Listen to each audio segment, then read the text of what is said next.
good to see you again. So module 1 is going to be all about the power smash. Now, chances are you might have been doing the power smash incorrectly for maybe many years now. So it's important that we break it down and rebuild it from the foundation.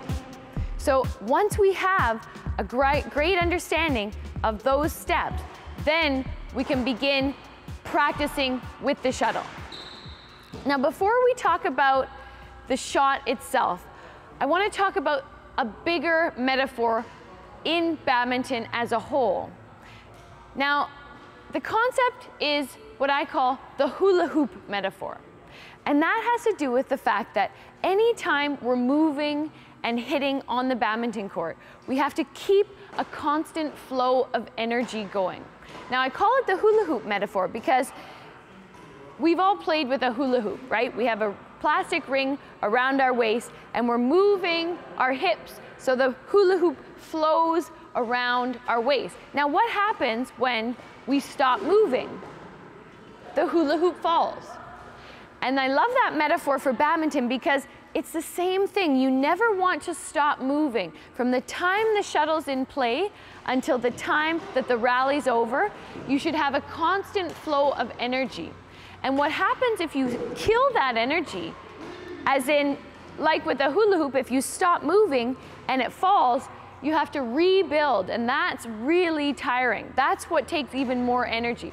But if you can keep the flow of energy going constantly throughout the rally, then you can transfer the power from one move into the other like an electric current that will transfer all the way up into the shot. So that's going to be part of your first assignment, thinking about while you're playing, the next time you're out on court, being aware of, am I keeping my energy going constantly? Because you'll probably notice that there's a lot of times where you're standing completely still.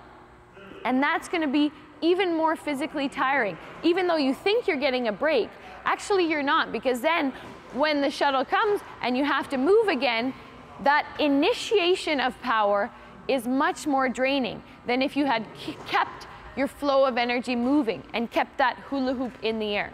So that's a metaphor we'll get back to over and over because it's really crucial when it comes to the power smash, because the power smash is actually like a domino effect, a circuitry of energy that begins with the ground.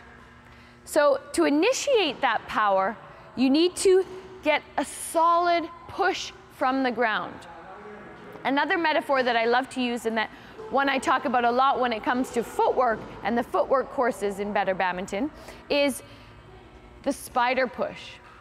And what the metaphor is to imagine that you've got tarantulas. I have a thing with spiders. So I imagine there's tarantulas under my feet.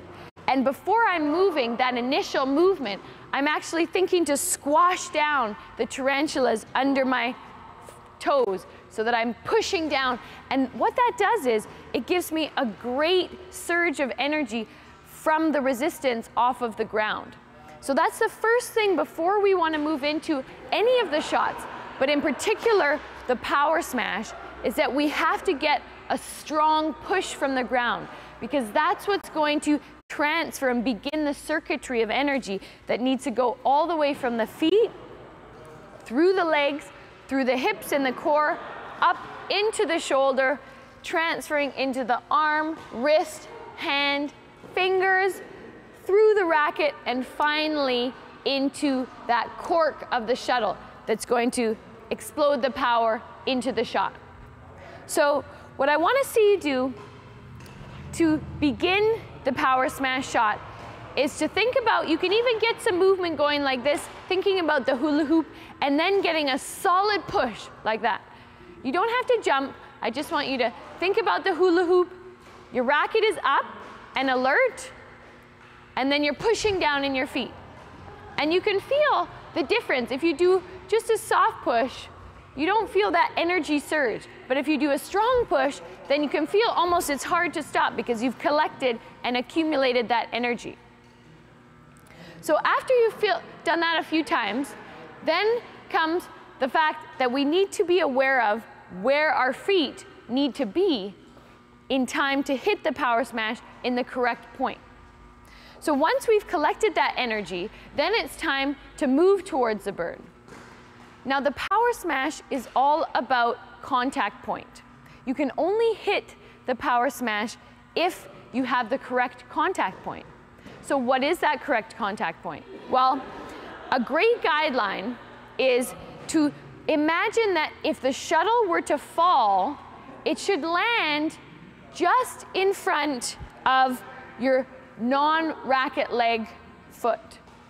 So I'm right-handed. So that means my non-racket leg foot is going to be my left foot. So if I go underneath the high lift that's coming towards me that I'd like to hit the power smash on, a great test is to let the shuttle land, and if it lands in front, just in front of your non-racket foot, then you've lined it up correctly. So one way to trick yourself into finding the right alignment is to activate the non-racket arm. Everybody thinks that badminton is all about the racket arm, and that basically you don't really need your other hand. If you're left-handed, you don't need your right arm. If you're right-handed, you don't need your left arm. But that's not true at all. In fact, the other arm, I believe, is equally as important. So for the power smash, this non-racket arm can help you line up the positioning so that it can gauge for you where exactly your feet should be in time for the shuttle to fall directly in front of that non-racket leg. So what I want to see after you've got that energy accumulated is to also get your non-racket arm up and pointing in the direction of the bird as it's approaching you. That's going to help you line up, because if the shuttle is way over here, I'm not going to stand like this with my arm across my face. Of course not. I'm going to adjust, and that's how my feet are going to know, okay, now I'm right underneath the shuttle.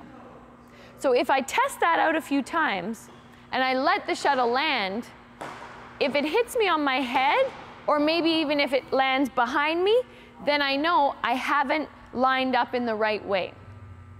So your homework for this class is going to be to go out with your partner, a training partner, and to have them serve up high to you. And you need to initiate that power by generating your hula hoop energy, getting your solid spider pushes so that you get strong resistance from the ground, and moving with your non-racket arm to align to the shuttle, and then just stop. Don't hit the bird. Just stop and see where it lands.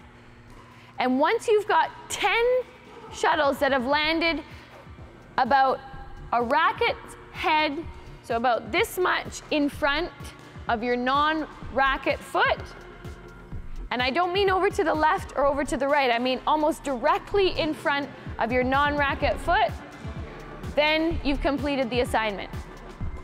So that's moving back, lining it up with your non-racket arm, and checking your feet. Don't worry about your shoulder, don't worry about your racket. Right now, we're only talking about the feet and the placement, non-racket arm alignment. Okay, looking forward to seeing you next time. Until then, step your game up.